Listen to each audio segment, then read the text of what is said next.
मुलं हुशार असतात, काही कमी हुशार असतात, पण त्यांना हे करून आपल्याला चालणार नाही असं आम्हाला या गटाच्या माध्यमातून लक्षात आलं.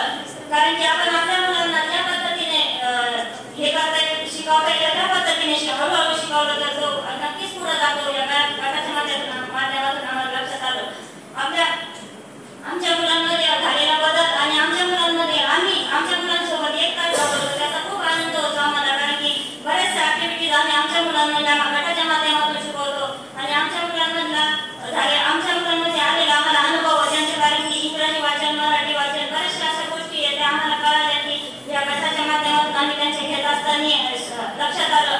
आणि आमचे सर आणि मॅडम हे खूप इतके आम्हाला मार्गदर्शन करत असतात, कारण की हे सर्व करत असताना एका मार्गदर्शनाची गरज असते आणि ते वेळोवेळी आम्हाला खूप छान करतात. त्यामुळे आम्ही इथपर्यंत पोहोचलो आणि आम्हाला सर्व हे करत असताना इतकं सगळ्यात महिलांना आम्हाला हे सांगावं वाटतं की तुम्ही पण आता हे उपयोग करून राहावा आणि सगळं आपल्या मुलांकडे लक्ष द्या. कामही आपले नेहमीच असतात, कामं आपण करत असतो, पण मुलांकडे आपल्याबरोबर एक तास आपल्या मुलांसोबत जर घालवला तर किती आपल्याला आनंद होतो. एका आईला ते आपण सांगू शकत नाही.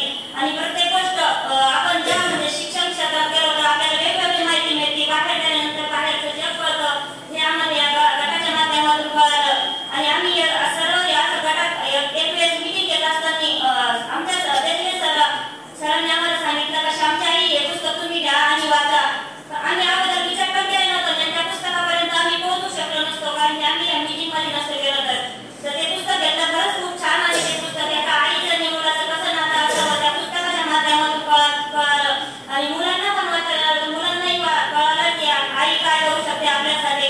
त्यामुळे त्यावेळेस जिजामातांनी त्यांच्या मुलांसाठी काय केलं होतं. इतक्या कठीण परिस्थितीत त्या जिजामातांनी आपल्या शिवबाला घडवलं. त्यामुळे आपल्याला सुद्धा आज जिजामाता होण्याची गरज आहे आणि आपल्या मुलांना घडवण्याची गरज आहे. कारण की आपल्या मुलांचा लहानपणी पाय जर पक्का असला, आपण सक्षम असलो तर आपला मुलगा सुद्धा खूप छान सक्षम बनू शकतो. आणि आपल्या मुलांवर असे संस्कार करा की तो एखादा अधिकारी नाही बनला तरी चालेल, पण एक चांगला माणूस बनेल असे आपल्या मुलांवर संस्कार करा. आणि हे एवढं सांगायचं बोलण्यासारखं खूप आहे, पण वेळेअभावी मी माझे एवढे 2 शब्द संपवते. जय हिंद, जय महाराष्ट्र.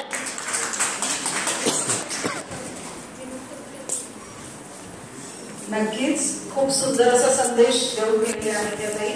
आणि शेवटचं सादरीकरण आहे जिल्हा परिषद प्राथमिक शाळा जैतापूर येथील माता पालन.